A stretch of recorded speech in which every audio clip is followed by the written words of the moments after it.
स्वागत है आपका एक नए क्लास में। बहुत सारे बच्चे, खास करके जो फर्स्ट सेमेस्टर में बच्चे होते हैं, वो बार बार कमेंट्स कर रहे हैं, सर मिड टर्म एग्जाम है, कल हमारा मिड टर्म एग्जाम है, किस तरीके से तैयारी करनी चाहिए, क्या क्या इसमें होता है। तो प्रॉपर इस वीडियो में हम आपको डिटेल में बताने वाले हैं कि मिड टर्म एग्जाम की औकात क्या है मेरे भाई। 3 चीजों पर बातचीत करेंगे।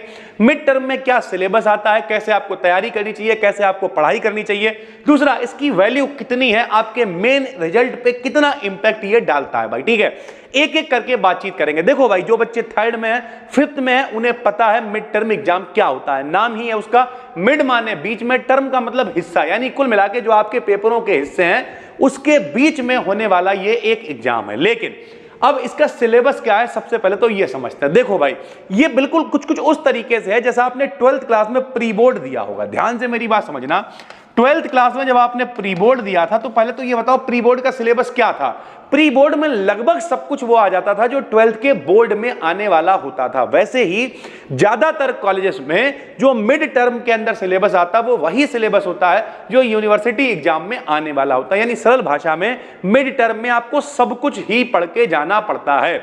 अब सर जी, सब कुछ कैसे पढ़ा जाता है? तो भाई, सब कुछ नहीं होता है। वही इंपॉर्टेंट चीजें मेन एग्जाम में पढ़ी जाती हैं, वही मिड टर्म में पढ़ी जाती हैं। जैसे अगर हम लोग फिजिक्स की बात करें तो वही बाई ईटा सिग्मा में रिलेशन पढ़ना है, वही आपको मेरे भाई एसएचएम की क्वेश्चन पढ़नी है, वही गॉस थ्योरम पढ़नी है, सारी चीजें वही है। 3rd सेमेस्टर केमिस्ट्री की बात करें, वही वाटर सिस्टम पढ़ना है। 1st सेमेस्टर में वही हाइब्रिडाइजेशन पढ़ना है, वही where strength theory 5th semester में पढ़नी है।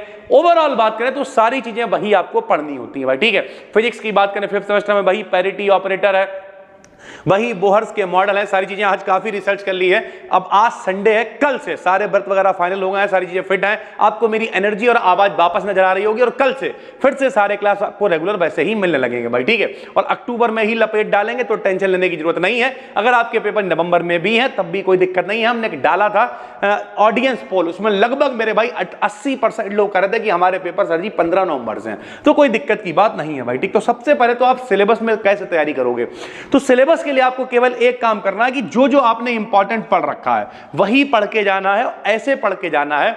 सर जी अच्छा, पढ़ने का मतलब वैल्यू कितनी है? तो भाई अगर वैल्यू की बात करें तो वैल्यू कुछ नहीं है भाई। प्री बोर्ड की कई स्कूलों में कॉपियां तक चेक नहीं होती हैं, कुछ प्राइवेट अच्छे स्कूल होते हैं वो कॉपी चेक करके दे देते हैं, तो वैल्यू इसकी कुछ भी नहीं है। लेकिन कोई भी एग्जाम को हिंदी में क्या कहते हैं? परीक्षा कहते हैं।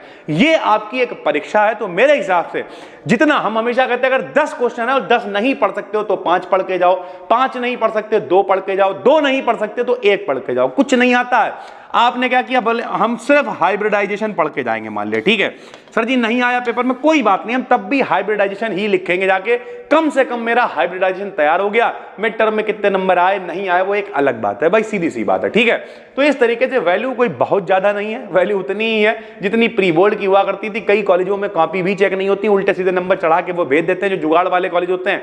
कई जगह पे उन्हें नंबर भेजना होता है, लेकिन ओवरऑल कोई इंपैक्ट रिजल्ट के ऊपर इसका नहीं पड़ता है मेरे भाई। ठीक है, तो रिजल्ट से इसका कोई लेना देना नहीं है। जो मेन एग्जाम में आप करके आओगे उससे आपका रिजल्ट डिसाइड होगा।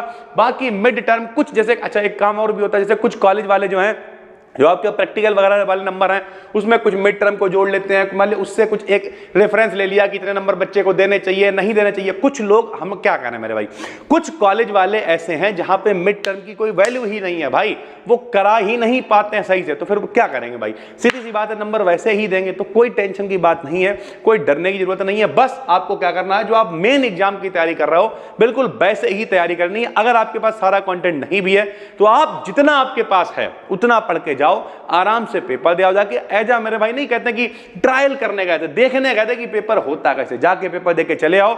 जितना आएगा ठीक है, कोई फर्क नहीं पड़ता है। मेन एग्जाम में आपको अच्छे से तैयारी करनी है, अच्छे से इंपॉर्टेंट पढ़ के जाने हैं, और इसे एज आ परीक्षा लेना है। परीक्षा का मतलब कि भाई ठीक है, एक क्वेश्चन पढ़ के जाएंगे, आएगा ठीक है, नहीं आएगा हम तब भी वही लिखाएंगे कि कम से कम एक क्वेश्चन हमारा तैयार हो गया। और अगर आपने सब कुछ पढ़ रखा है तो फिर कोई समस्या ही नहीं है, बहुत आराम से आप पेपर दे आओगे, कोई भी दिक्कत की बात नहीं है। उम्मीद करते हैं समझ में आ गया होगा। वैल्यू बहुत ज्यादा नहीं है, इंपैक्ट रिजल्ट पे कुछ नहीं है। सिलेबस जितना ज्यादा से ज्यादा पढ़ के जा सकते हो मेरे हिसाब से, तो कंप्लीट तैयारी करके ही जाना चाहिए। और अगर नहीं भी है तो जितना पढ़ सकते हो उतना पढ़ के जाओ, आराम से पेपर दे आओ, कोई भी समस्या की बात नहीं है। बस दोस्तों, फिर मिलते हैं, तब तक के लिए धन्यवाद। मिड टर्म से डरना नहीं है, बल्कि जाके पेपर देना। और कोई समस्या है छोटी मोटी, कमेंट कर दो, उसके ऊपर भी वीडियो बना देंगे। Thank you.